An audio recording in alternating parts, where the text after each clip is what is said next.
All right, here we go. Welcome everybody to the Sage Rosenfels.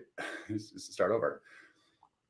Welcome everybody to the Sage Rosenfels experience on the Iowa Everywhere Network. I have a special guest today, and it comes in a great time in the NFL season. I have the executive director of the National Football League Players Association. That's a lot of words there. A lot of words. Corey Smith is with us. I'm just going to call him D, because everyone just calls him D. It's way easier than DeMaurice. And before I get to asking you a bunch of questions, because I have a lot of questions for you. It's been 10 years since I've sat in those meetings, and you guys give us updates on what's going on with the CPA and our benefits and this and that. I'd like to get a little intro of how I met you. And that actually goes back to 2000 when I was drafted. Yep. Gene Upshaw was the executive director of the NFLPA in your position.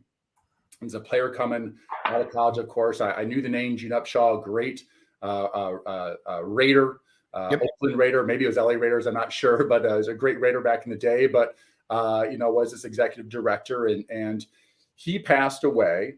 And obviously, they did a search for a new director. So 2009, there's this. Maybe it started in 2008. Not really sure. You probably know better than me. But the search happens, and here are all the candidates, and agents are putting their name in the hat, and coaches' agents putting their name in the hat, and lawyers through the NFL, and all these people I really don't know. And we're going to put all of our trust and faith of roughly 1,600 to 2,000 players into this one person. And then as the names funnel down, and how it works with the players is you have two representatives who go to these meetings, and they get a free Hawaii trip, or they used to. And they sort of represent what the team has to say. So there is a vote. You were unanimous. I'm not saying every player in the NFL voted for you, but at the end of the day, it's always good to be unanimous when you're in a union. And you were voted in to be our executive director since 2009, and you are still the executive director today. Still, and I have the ulcer to prove it. I had more hair when I met you back in 2009. So did I. Yeah, but you still look good. I mean, I'm just trying to keep it together just a little bit. But yeah, it's hard to believe that's 14 years. It'll be 15 in March of 24. I told the executive committee back in 20 that this was going to be my last term. Gene, I never met Gene, but the way that I came into the job, the former executive director, not being with us, there was a huge labor battle, really on the horizon, kind of an existential moment for the union. And having 18 months to get ready for that was just one of the worst things I've gone through in my life, just dead honest. Yeah. Well, you got thrown into the fire. You came in here, and we were, you said 18 months, a year, 2 years away from what we knew was going to be this big battle. The league had grown leaps and bounds. My rookie salary in 2001 was $209 was the rookie salary. That number's around like 800,000 or 900,000 today. Right. And at the time, I believe the league was something around a $10 to $11 billion a year business. All the teams together, team contracts, all of it. And you threw at us this number of 25 million, I think it was. You said, just so you guys know, that the NFL owners, their goal is $25 billion by a certain year. And I mean, they're expecting this thing to more than double in like the next 10 years. And of course, with that, the salaries, with that, the benefits, with that, just the whole thing. And sure enough, it pretty much has. Actually, for the owner's perspective, the value of their franchises have probably tripled, in that time. Easily. Look, I mean, franchise values, not only NFL values, but franchise value for almost every professional sports team has probably been a 5X, 4X, 5X since 2009. I mean, you look at, we'd watch the shows. We watched Ted Lasso, where I don't know if you watched the new show with Ryan Reynolds, and he's bought the small soccer team in England, but franchise values for teams are such unicorn purchases that it generates a consistent monetary value You look at the IP of the players, whether their name, image, and likeness, it's perpetual. And so you look at those things, and I mean, I look at the way that the Washington team, if it goes on sale, will probably fetch a $6-7 billion price tag for that team. And we're all paying for that, by the way, because supposedly Jeff Bezos is going to buy it. So we all have been a part of. Don't hold your breath on that one. You know more than me. Let's just say, but think about it. They're gonna and every now and then I like to talk about really franchise values and it's sort of this unicorn way of looking at it. The Denver team just recently sold for about 5.5.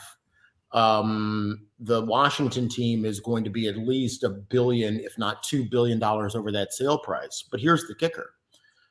The Washington team ranks 32nd in ticket sales. 32nd. So, we all sit around and we're taught to apply kind of the linear business rationale of, what's your EBITDA? What's your consistent amount of incoming revenue? The teams share an equal share of the television revenue. The Washington team is 32nd in ticket revenue, but yet they're going to outprice another team that does better on their incoming revenue. And it's only because these teams have such a intrinsic unicorn-like value, and they only go on the market every now and then. Teams in big market cities, for some reason, fetch more, but it's an interesting phenomenon, especially when you factor in who is not allowed to buy an NFL team. It's not a free market, right? I mean, a Saudi sheik, at least up until now, has never been able to buy a team. So what does someone with Saudi money, you look at what they've done to disrupt the market in the PGA, for good or for bad. Well, in European soccer, same thing. And according to my son, who follows European soccer, it has ruined the game over there because they have just unlimited amounts of money, and it becomes a weird imbalance all over the place. Right, but think about that unlimited amount of money impacting the market for teams, NFL teams. The Washington team would be a $25 billion purchase for someone who wanted to buy it, right? If they had unlimited funds. So, what I try to focus our players on is don't get hung up about franchise value because it's not linear. You've heard the speeches when, I came to your teams and bored you for, an hour and a half with boring stuff. I was actually interested because I was like counting every dollar that you tell me I was going to get when I was done playing football. And I wanted to be like, okay, I'm going to get this much in my pension, this much with my health insurance, all these things. So I was actually super intrigued by your conversation. Well, which is why, we focus on, okay, what is the total amount of revenue that we make in the National Football League, thanks to what you and your fellow players used to do and still do on the field? And what's our fair share? And how do we keep our fair share? And to your point, in 2011, when the league, brought this war to the players, the owners wanted to get rid of our pensions. And they wanted to get rid of, the things that really matter for players after their careers are over, in addition to playing 2 extra games for free and taking a 20% pay cut. Other than that, the deal on the table for the offers from the owners was fantastic. I mean, I'm just stunned, Sage, why you didn't take that deal right off. Just D, go sign that. That sounds fantastic. So that was the war. The war was over whether we're going to keep our pensions, and the war was whether we were going to give 20% back. And the 2 extra games was a big issue. Not, yes, a big issue over how much more work that was. But, remember, we used to play 12 games in the National Football League and moved to 14. Yeah. Then it moved from 14 to 16. And what very few people realize is when the league added those 2 games in 3 successive moves, they did not increase the player share of revenue at all. So literally, we went from 12 games to 16 games, sharing the same amount of the pie, which I always thought was not fair, right? So, we took the right away from the league to increase games without giving us more money. Yeah. And you fast forward to 2020, think about this. You're one of the few people that I talk to that actually that actually lives in this frame. In 2020, the National Football League bought that 17th game for approximately $1.5 billion. And it was a game that they had free in 2011. Interesting. Well, it's been 13 years now, 12, 13 years since you've been in that position. Yeah. I got sort of a two-part question. Sure. Looking back, what is the thing you're most proud of your work with the Players Union? And the second part of the question is not what you're least proud of, but when you look back and you go, man, I wish we could have accomplished that. Yeah, most proud is going to be a kind of a macro answer. In 2011, 2009 to 2011, you know how crazy the search was for this job. And I think knowing that the players kind of shut the world out and said, all the agents who were in the hopper or all the former players who were in the hopper, or at least in our case, we even had one guy who was sort of working for the league at the time in the hopper. Yeah. I think that, I'm most proud that a group of players came together, kind of shut out all of the noise and made a decision that they thought was in their best interest, and putting their faith in a guy who's not really a football guy. And I think, looking at that fight, where the fight was about, really gutting the union, could the NFL gut sort of the strength of the union? I was most proud about that. The things that, think about the way the world looked in sports in 2009, in particular, on the forefront of health and safety. You grew up in a world where you watched, yourself and your teammates were doing 2-a-days, sometimes 3-a-days, all the way through college and all the way through the pros. Let me tell you real quick before you get into 2001, Marty Schottenheimer, Marty Ball, Washington. Yep. 2002, Dave Wanstead, who was like a Jimmy Johnson disciple. So it's sort of a collegiate mindset. Miami, 2-a-days for, 17 straight days. And maybe we had like a Sunday off somewhere in there in 98-degree heat, banging all the time, hitting full pads. And then as I look and I see what it is now, it's like, wow, completely different and so much better. And yet the product is still fantastic. 100%. If not better. If not better, because, and again, you and I deal with, sort of the throwback people. Oh my gosh, old time football, yada, yada, yada. Well, this is a business.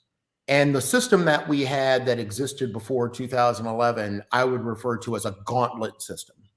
And the gauntlet was, if you somehow survived everything you just mentioned, you got to make an NFL roster. And you and I, if we sat down and had a little bit of time, we could come up with hundreds of people who didn't survive the gauntlet.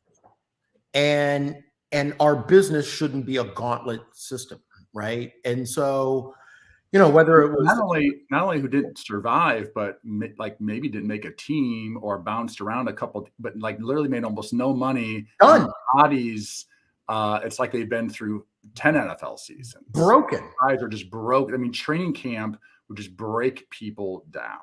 And that, giving a coach an unfettered discretion about how they manage things, again, from a guy coming in from the outside, I had so many, assumptions about how the National Football League worked, until I started diving into it during the search process. But, you look at, the way any major corporation runs, or particularly probably a better example is how a corporation runs that is successful with franchises. It's same, right? It's just same. The idea that the National Football League in your entire career could be dictated by the way one coach decides to do something in team A versus the way a coach could do something in team B. And to your point, the team B coach could decide that it's a practice that's not a gauntlet system. And as a result, you might get one more season or two more seasons before your body breaks down, as opposed to being drafted to team A, where a coach decides that, everything has to be, junction road football.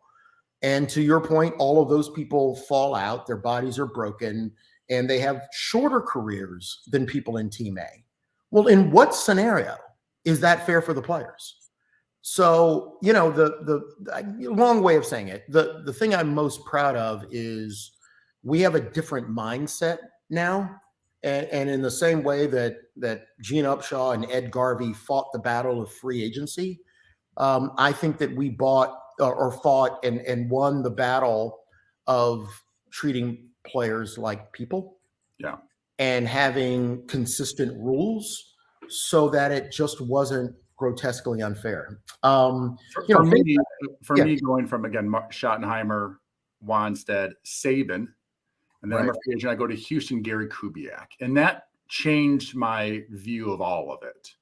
Gary Kubiak, training camp was very challenging, but let's start. He was a quarterback in the National Football League. He's coming from a different mindset. Right.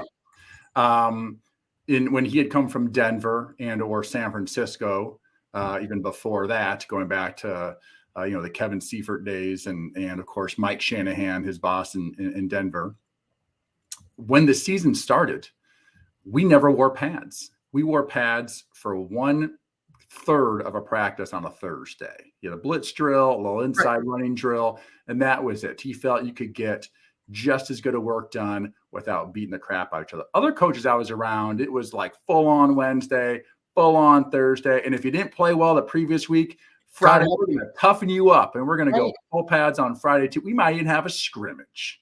Right. And I look at that though as you've already gone through, and again, this is, not to get too far down the road on my criticisms of the NCAA, but you've already survived that NCAA gauntlet, right? So, I mean, the National Football League benefits from getting fully trained workers who show up on day one ready to do the job. This is not the steel mill or the coal mine where everybody is on some sort of apprentice track. And then you hope that the apprentice learns his skill and then they move on. And there's a certain amount of loss leader for the company training their new employees. No. All of our workers come to this business fully formed, fully trained to do the job on day one. And to have a system that then puts them back in another gauntlet makes no sense, because coaches have a much longer career than the players. And I get it. And I love, sort of that feel good moment about, the coaches say that they're here to train men and make them stronger people. I mean, I've never seen a coach's evaluation at the end of the year by an owner that was predicated on, how well did you turn out good men? Now, how well did you keep them safe? What was your injury rate? How many of your group made it through the season without a significant injury? Yeah. No. I think the way Kubiak looked at it, and I discussed it with him, is, he's trying to create a team for the long term. So the more that he can have guys on the team that don't just last for 2 or 3 seasons, that he can, he knows they're going to show up on game day. He knows they're going to give everything they have on game day. They're going to know how to hit. They're 30 years old at this point, but he wants them to be in their 30s because now they have all of that knowledge that now he can use for game planning. He doesn't have to worry about it. He'd rather have an older team with a lot of knowledge than just a bunch of young guys who just know how to beat each other up. Well, and look, I know, and as you know, we've talked about this before. I know virtually nothing about football. right? And part of that I've tried to cultivate in a way, because I do think weirdly it helps me do my job better. Not to get sort of sucked into, everything that's sort of, football world, but under what scenario would we want to perpetuate a system where one person has an outsized ability to dictate your entire career in your chosen profession? I wouldn't want that if I was a law firm. I wouldn't want that if I was at a company.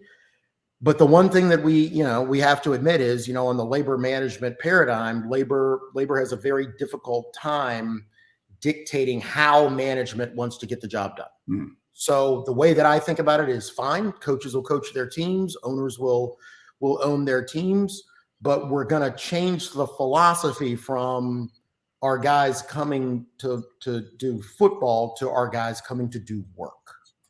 And so, when I got to those team meetings, I just talked about a safe working environment. I mean, I don't know anything about a football field. I don't know anything about, plays, but what do we want? We want a safe playing environment. We want to make sure that the owners are held accountable to a safe working conditions.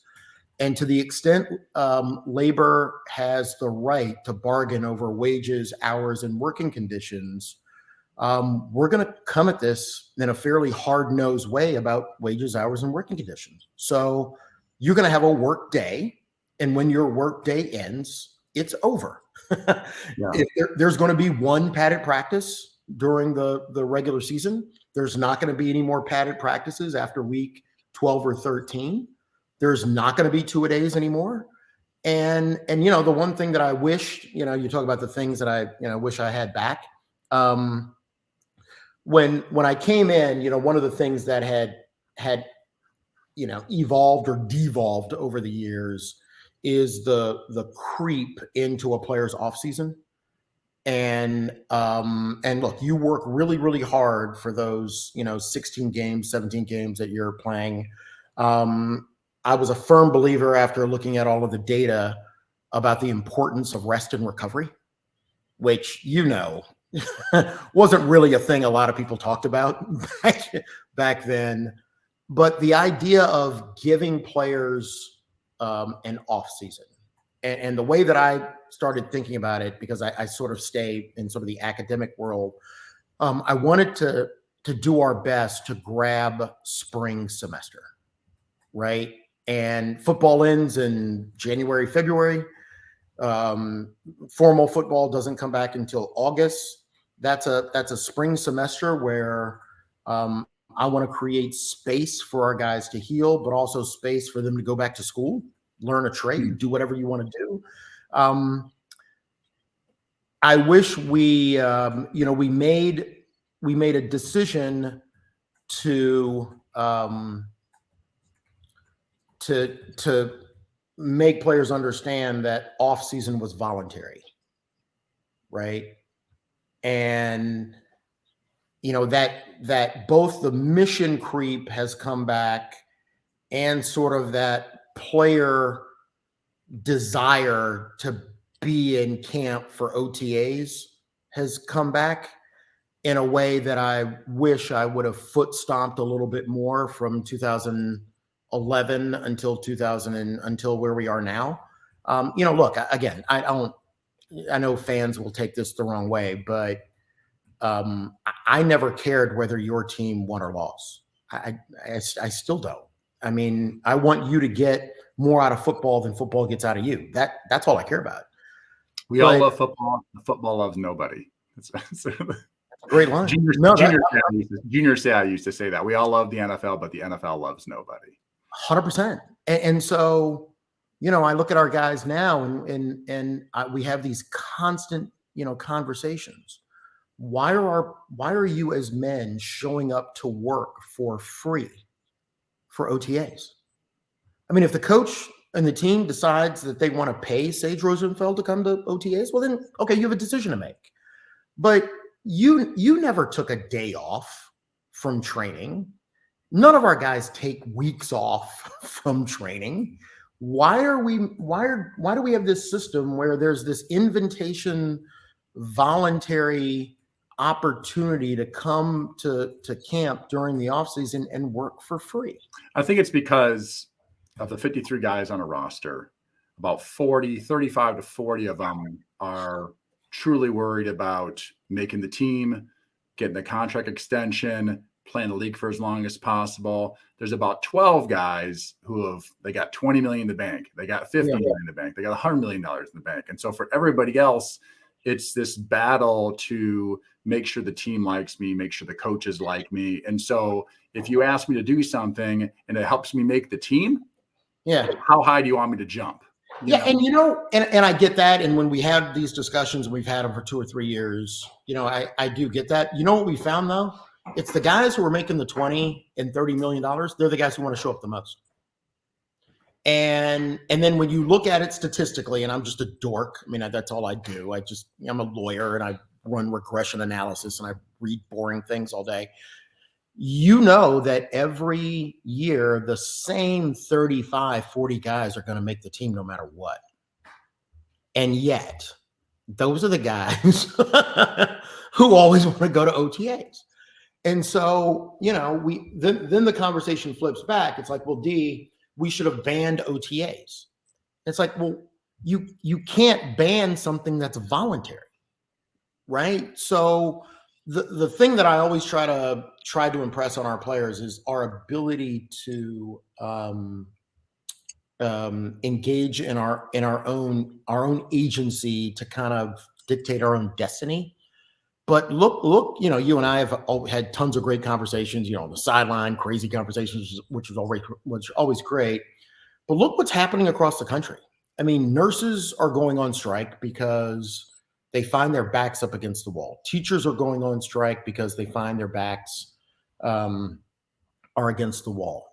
I look at OTAs and coaches and owners asking our players to do something for free as an intrusion on our freedom and our decisions to make things to dictate our own destiny. And again, I get it. Players can make their own decisions, but what would happen if, take, for example, players have expressed a desire to play on grass fields instead of turf, right?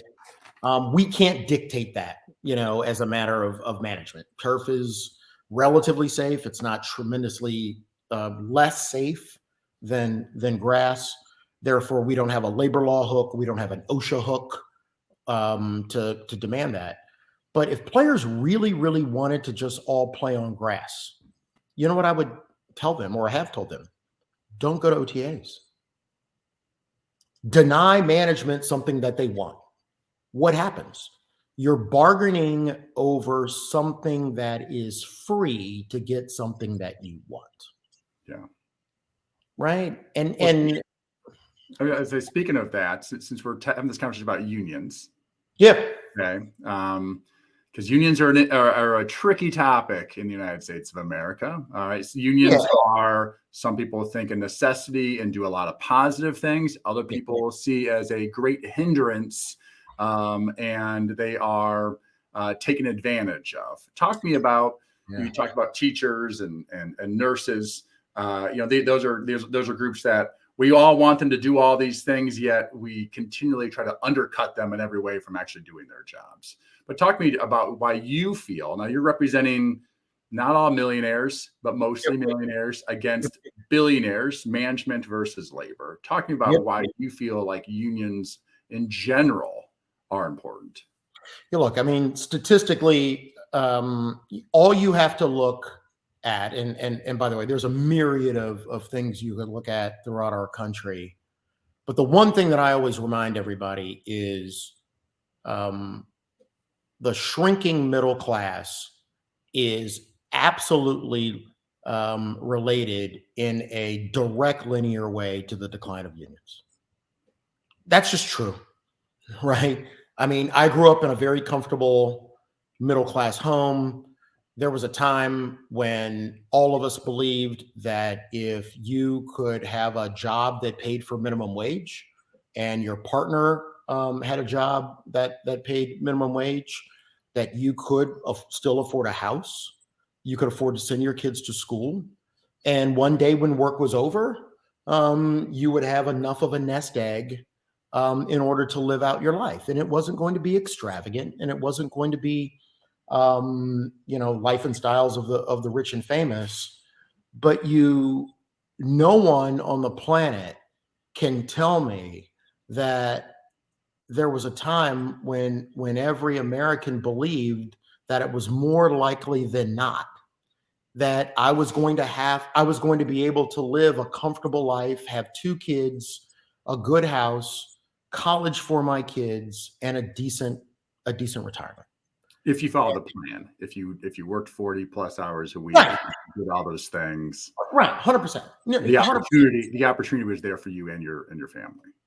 Well, and that it wasn't a pipe dream, right? I mean, the only thing I would say is yes, there was an opportunity, but I would argue that there was almost an expectation. Why? Because you saw that with your parents, right? And your parents, and again, I didn't grow up in a rich family, but it was comfortable. Both my parents worked for the federal government. They started their careers there. They ended their careers there. They didn't make huge amounts of money, but they were able to send both their kids to college. And I saw my parents, who left the Jim Crow South, where things were much worse, have jobs that could provide for their family. We not only have that expectation today, I would argue that most Americans don't even have that opportunity today, right? And so you look at yourself, we look at where the country is now from a large scale economic standpoint. Are we still generating a mass gross domestic product? Yes. Are our companies and shareholders richer now than they were back then? Yes. Are our companies and corporations doing better now on a profit margin than we were doing then? Yes. So there isn't a problem with the economy. There's a problem with where the money is going that is resulting from the labor of the people who are doing their work. How the management and the labor have worked together, and where the distribution of the revenues have gone. 100%. Gone to the haves and the have-nots. It's harder now than it ever was before. I think it's impossible now given our trajectory, right? I mean, you have big box companies like Walmart and others, where we know that their profits are through the roof, but we know that they're also not giving the people who work there sustainable 40-hour weeks, right? What do? They're giving a lot of people 20 and 30 hours a week. Why? Because they don't have to pay benefits. So now what do you have to do if you're working 20 hours a week? You've got to get another job that allows you to work 20 hours a week. Now that's a 40-hour week, but you're still not getting benefits. And or go apply for government benefits. 100%. Well, what do they mostly ends up being Walmart's insurance plan, basically. Let me especially when it comes to healthcare, right? Yeah. Like one more thing I would say on that, just to close this out. Yeah.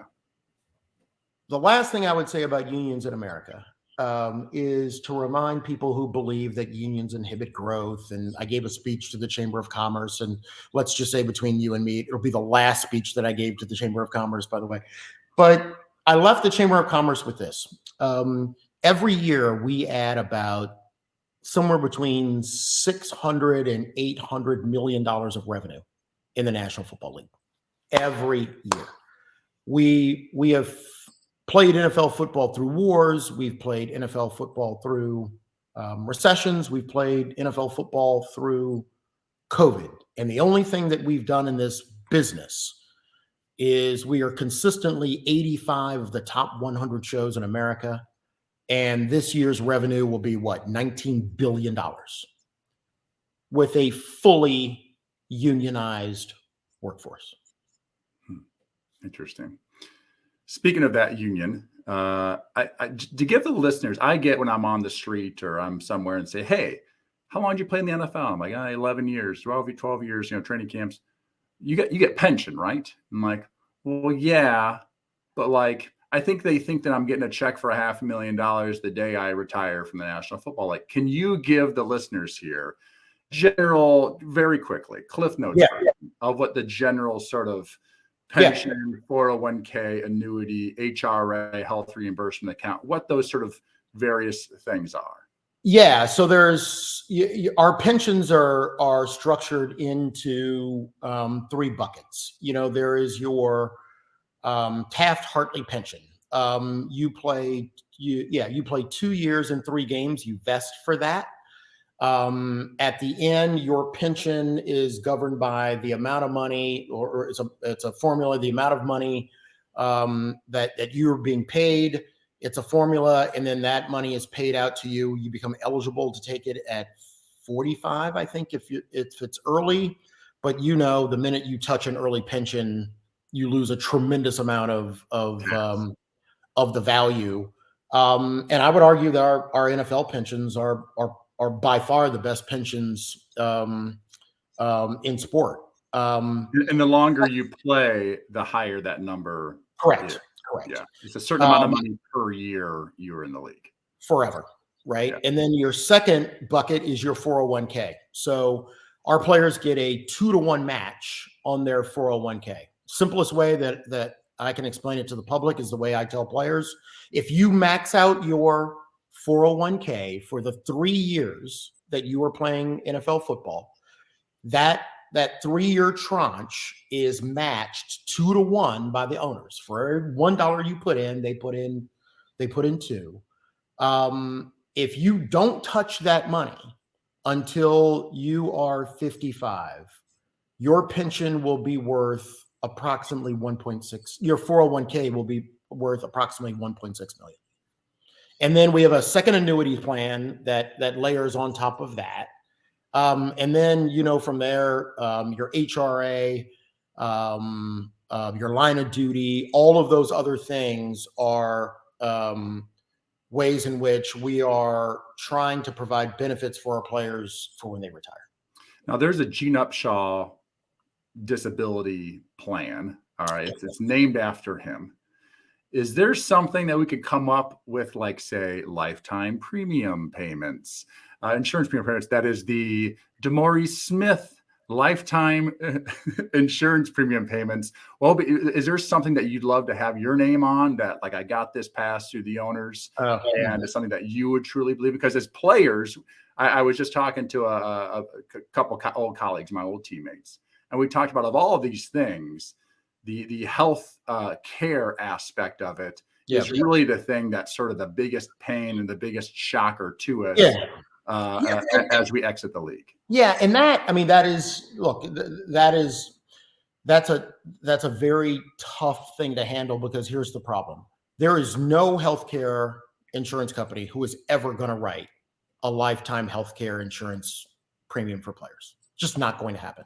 The last time we looked at it, if we could find an insurance company to write it, the premiums would be approximately $2.5 to $3 billion a year. So my question to you is, as a player, are our players going to vote for that $3 billion to come off the salary cap? Well, that's always the issue, is that the current players never think they're going to be 50 years old or 60 years old. Like, it's just not, they do know, but it's not in their mindset. They're so focused on the now and maximizing the value of the contract now. It's just hard to go, hey, someday I'm going to be 65 years old trying to pay insurance benefits. Right. But remember, Sage, and this is the important, piece of it, football's a job, not a career. Football's a job, not a career. Our people, our young men retire, average age is what, 28 when you retire. So again, I look at it from a union standpoint. I was a lawyer at Latham. Do I get lifetime healthcare? No. Do coal miners get lifetime healthcare? No. Teachers get lifetime healthcare? No. What we are focused on sometimes, and I think sometimes people talk past each other, when we say lifetime health care, remember that doesn't mean injury care, right? So, you get hurt on the job at a coal mine, and you have a healthcare policy through the coal mine company. Does your insurance, your health insurance, cover the injury that you got at the coal mine? Answer's no. Workers' compensation does, right? What does workers' compensation provide that coal miner? Lifetime health care for the injuries that he suffers at work. Do you know what workers' comp provides to NFL players? Lifetime health care for the injuries they suffer at work. So the way in which, we really need to do a better job getting our guys to file for workers' comp, because workers' comp provides you with lifetime health care for every injury you ever had. And by the way, that lifetime health care is tax-free. It's not off the salary cap, and it's also not a taxpayer benefit. So we force the teams to buy workers' comp insurance to cover every injury. So, for example, our workers' comp lawyer in Denver played in the National Football League for, I think, 12 years, was a left tackle. He's had 3 hip replacements since he left the league as a player. He's never paid a dime out of pocket. So, I don't want anything named after me other than just the exit door as I'm walking out the door. But, when we think about that healthcare cost for our injuries, that's something that keeps me awake at night, because our guys aren't filing for workers' comp. There's sort of confusion in it, right? And it's just there's, Sage, man, and again, I love NFL players. And I say that with almost a wink and a nod, because they've caused me unmeasurable, ulcers, but I do love them. But think about this, I know we're running out of time. I always use this example. New Jersey, the New York Jets, New York Giants. Both training camps, facilities are in New Jersey. New Jersey has one of the best workers' comp laws in the country with respect to lifetime healthcare. The Giants' historical rate of filing for workers' comp is somewhere around the 60-70% mark. For whatever reason, the Jets players are like 30 to 40 percentage points lower than that on the rates by which they file for workers' comp. As someone who played for the Giants, played for 5 teams, that does not surprise me. I think the Giants do a great job of being sort of pro player. At least it feels like that to me. They keep people in the organization for 20 years, 25 years, 30 years. And the process is just, they've been there, they've seen it, they've done it. Now that they may not always win on the field, but there's a stability there that I think is very helpful to the players. And I can just tell with the emails that I get and the contacts that I get from them that things are just, they have their sort of their system down much more than other teams. I have one more question for you. Yeah. Yep. So I know your time is very limited and very important. Damar Hamlin. Yeah. That situation this year. Yeah. When I was playing, you see crazy hits. You see crazy injuries. You see grotesque things. You see guys completely knocked out, and you hope they wake up. Yep. We used to talk about, at some point, somebody will die on the field in a National Football League game. Not in a hospital. Right. On the field, because it's such a violent game. Right. Talk to me about your thoughts about how that situation was handled. I'm sort of putting you on the spot here. Yeah. How that situation was handled, where it looked like the teams were going to go out, but the coaches decided we're not doing this. It seemed like to me that's what it looked like. Hey guys, we're not the coach. That they were warming up on the sidelines, and the coach comes across and say, "I think we should take a break." Yeah, talk actually, about that whole process that you guys have, I'm sure, thought about in case something tragic like this happens in the future. Yeah, look, I don't watch a lot of football. I was watching that game when it happened, after about the first 6 or 7 minutes, I called Roger at home, and said, right around that 10-minute mark, I said, this game needs to be canceled. I didn't know what was going on, but again, you and I have spent a lot of time around players. We knew that their reaction on the field was not normal. And I don't really ever talk about conversations that happen between Roger and I, because I think you have to kind of keep those confidential for a lot of reasons. But let's just say that I made it pointedly clear that this wasn't a player decision. This shouldn't be a coach's decision. This is a leadership decision, that something horrible has happened, something completely unusual it's worst case scenario. It's the worst case scenario, and that the game should be canceled. The players went back in the room, back into their respective locker rooms. Thankfully, we had one member of the executive committee on the Bengals team. I talked to him from the locker room. And then the players came together and said that they're not playing this game. That was it. It wasn't a coach's decision. The players actually decided before the league decided that they were going to cancel the game. And then I got a call back from Roger a little bit later and said that they, decided to cancel the game, and it was a consultation with the NFLPA. But, look, I'm obviously a player's guy.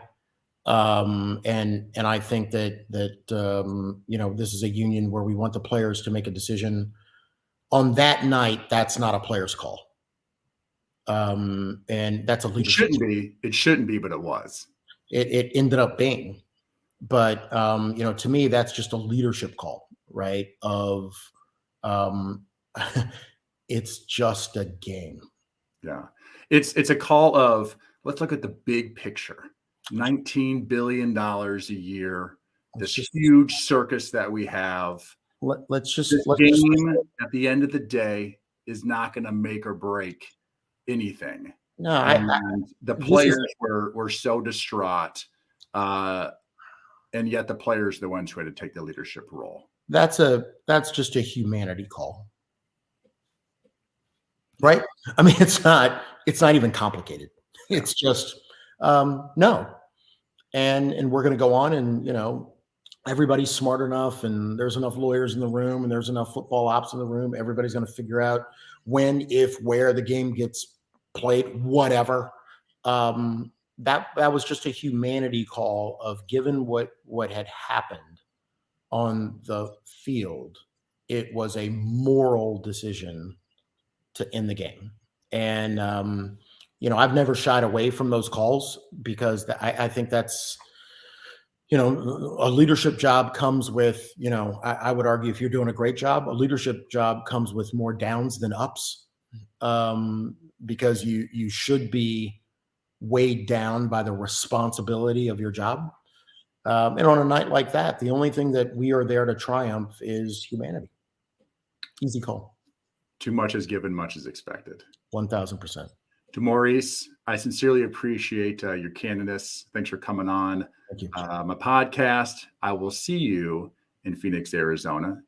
It'll be warmer there than Washington. It'll be warmer there than Omaha, where I live. So sincerely appreciate it, and can't wait to see you down in Phoenix. You too, brother. Take care. Be safe. All right. Thanks, Steve.